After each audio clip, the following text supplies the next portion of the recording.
So welcome back everyone. As you can see, I'm in a ranked match already. And this is not console ranked. This is actually PC ranked.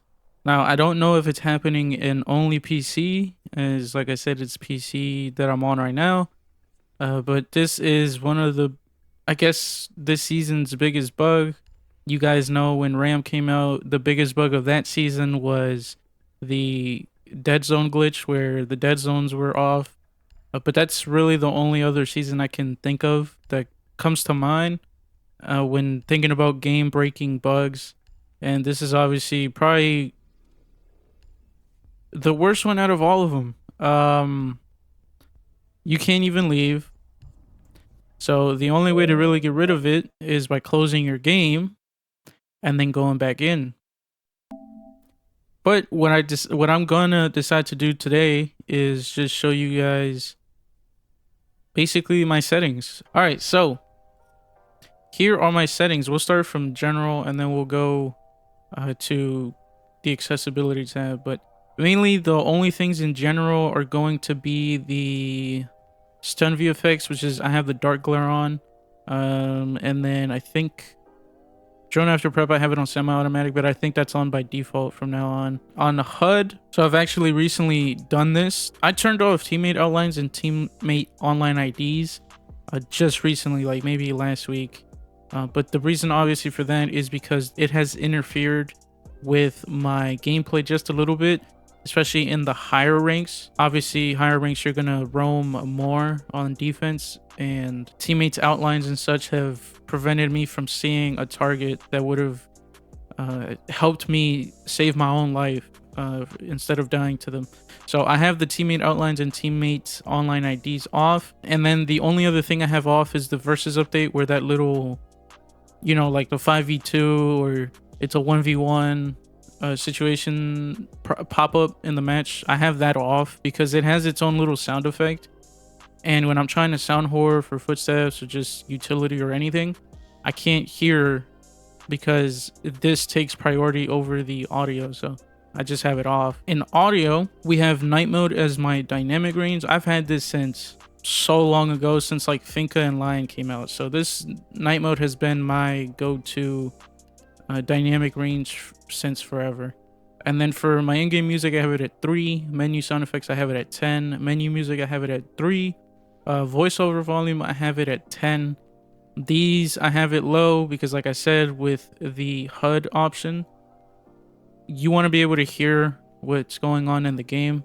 You don't really want to be hearing all this other stuff in the background, especially the announcer. You don't need him telling you that it's a 1v1. You can hear it pretty clearly with 10. Controller speaker, I obviously have it off. And then voice set, I mean, this is personal preference, but I have it at 58. I don't know if that matters. And then graphics mode, I of course have it at performance. Field of view, I have it at 90. I think what I used to have it at was, I think, 88 or 86. I think by default, we play at 80 before this update. But yeah, that is my settings for that. I think brightness, brightness, I have it at 58. Then controls, I have pretty much the features to the controllers. I have that off. With gadget deployment, I have it on standard. I can't remember the season they introduced the advanced option, but I never liked it. I think that it's only really good for when you're being thermite, opening a wall, or you're bandit tricking. Drone deployment, I have it on advanced. Leaning behavior, I have it, of course, alternate. You should as well. And then customizable controller inputs. So I'll show you guys. I have aim and shoot as the bumpers rather than the triggers. Now the reason for that is because you want, especially in a shooter game, you're gonna want your inputs to be immediate, especially if, let's say, you're pixel peeking or you're going against someone who is pixel peeking.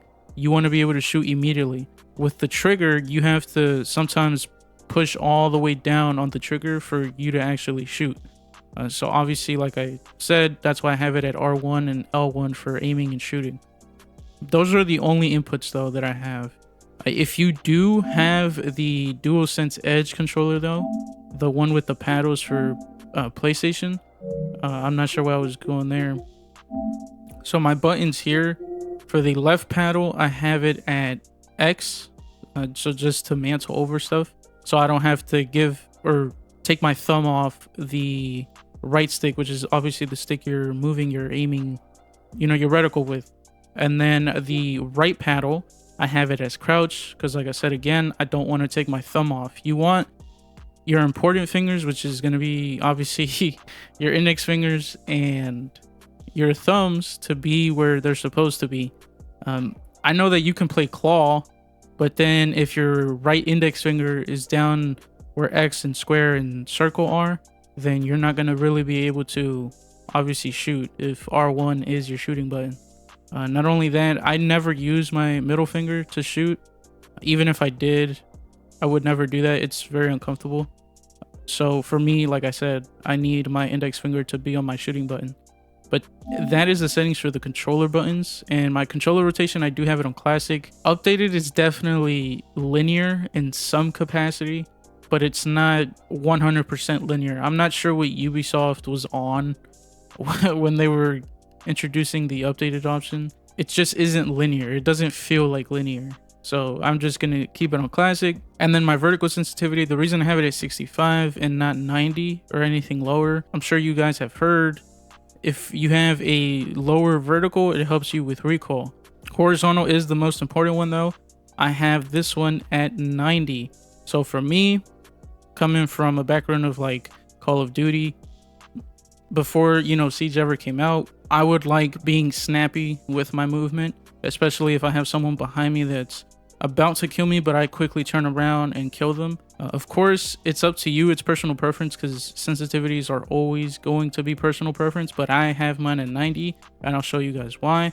I just explained why, but I'll show you as well through gameplay because I'm going to show you guys how I came about finding my settings. Now, left stick dead zone and right stick dead zone. So left stick dead zone, I have it at 4 because you don't need your left stick dead zone to be like low, because really the only thing the left stick dead zone is for is to obviously move your character or drone. And then right stick dead zone. So for me, I have this as low as it could be without stick drift. So if you have stick drift at, let's say 3, then you might want to up it by 1. Reason being is, like I mentioned with the bumpers, you want your sticks to immediately react to your inputs. Now, I will say that sometimes a lower dead zone can screw with you. So with 0, being that I already have stick drift, and then if I even touch my right stick just even a little bit, it'll obviously move because I'm barely touching it. So with that being said, that's where a low dead zone will screw you over, just because you don't mean to adjust your stick, but just because you were resting your thumb on your stick, it ended up happening. You might want to find a little middle ground with it, but I will say try to have it as low as possible without stick drift. Dead zones, I have them at 0, but like I mentioned, I'm never going to use my triggers other than for my gadgets and secondary gadgets. Now, controller ADS sensitivities, here you go. So for my 1.0, I have it at 23, and then at 2.5, I have it at 37. My recommendation is starting off with these being separated by 10 individual points or value points, whatever you want to call them. Reason being is going to give you a good sense of where you're at with each sensitivity. And if you want to find the perfect sensitivity, I will show that in a little bit. And then for my 3.5, I have it at 44, 5.0 I have it at 50, and 12.0 I have it at 60. I'm pretty sure the 5 and the 12 are for Kali Sniper, and then the 3.5 is for the DMRs. I do not use the 3.5 scope at all, so the 44 was honestly just like whatever. I just put it at that value. And then the 5 and 12s, I've always had these at 50 and 60, and every time I go Kali, it feels fine. And I don't know, I've never tested out Kali's scope, so I just kept these, high, just so that I'm able to be snappy with her sniper if it ever requires me to. And then aiming, I have it at hold as default. And then the advanced controller options, I have none of those on. I don't even use that. I don't really see the point of these unless you're very into like numbers and graphs. I'm pretty sure this helps you with being very precise with your aim. But of course, if you have the DualSense Edge controller, you can already do that with the different various aiming grabs, if that's what you want to call them, or input grabs. So you wouldn't really need that. And then accessibility, I have my optic as green with an opacity of 48. So the reason for this is because you want your reticle to obviously be on your screen, but you don't want it to be too bright, because sometimes you'll miss a head or something because of the reticle covering the enemy player. So you want this a little faded, just so that you are able to see that player's head or body or foot or whatever it is you are looking at. And then everything else, I have it off in terms of motion blur and shake intensity. And then the stun, of course, like I mentioned, I have it at dark. And then down here is just chat preferences, but I do have the text chat on, so I'm able to talk to PC players when I am in. So now I'm going to show you what it is that I did to find my sensitivity. What I ended up doing was going into the shooting range and just basically going to that third lane over there on the right where all the bots are. Now you can pick any op. I would recommend either picking an op that has a lot of recoil or picking an operator that you're very comfortable with.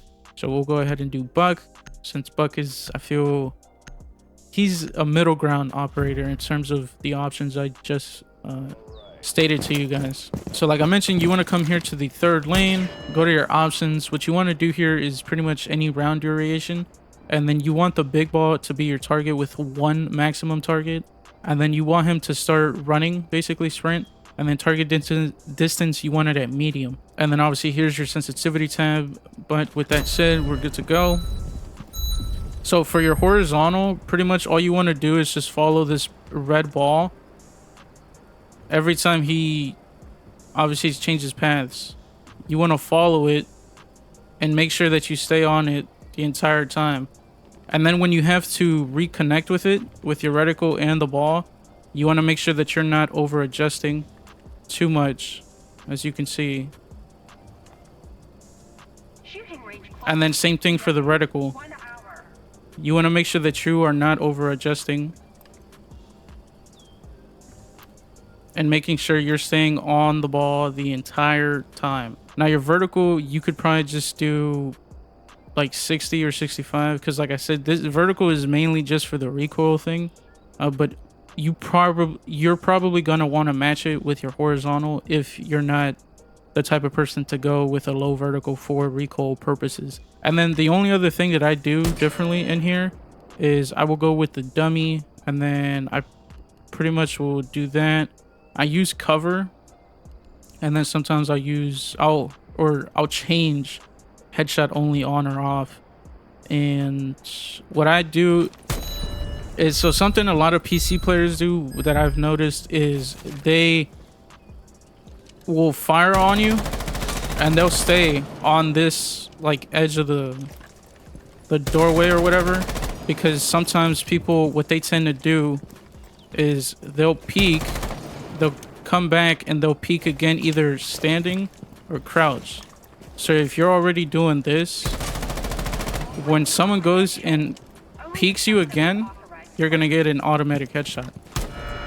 And then the last thing I did to also try and find my sensitivity, so this is gonna be a very old school way of doing it. So this was back when, like I said, Lion and Finger came out, that I used to do. But basically all I did was pick a corner of the X, and all you do is just stick to this corner. It's just like the red ball method. And you just stick to the corner even when you're leaning. And then I'll show you guys one other thing I did. So you come to these trees in Courtyard on Coastline, and basically all you do is snap from tree to tree. And this is to obviously test out that turning around, I guess, aspect of your game. Basically all you want to do is do this over and over again until you feel comfortable flicking from tree to tree. And then you could even incorporate the third one without shooting. This is all you do. Obviously I'm like over adjusting a little bit, but trust me, I'm comfortable with the sensitivity. And yeah, so that's all you do. And then other than that, I'll usually be in here for with these bots for about maybe 10 minutes, 10, 15. And I really only do coastline because coastline is pretty much, it feels like a shooting range type of map. But what I would recommend as well is making sure that you play it as if you're playing a real game. Try to, you know, quick peek. Make sure you're shooting like I showed you guys in the shooting range where you're holding the edge of the door seal. And yeah, this is another good way to learn sight lines and where people usually hold an angle from. That's pretty much it. Those are my settings. Like I mentioned, I meant to show my settings, not end the game, but yeah. So those are my settings for this season and beyond. I am finally comfortable with my settings and of course comfortable enough to show you guys. That is how I found my sensitivity settings through just pouring hours into finding this.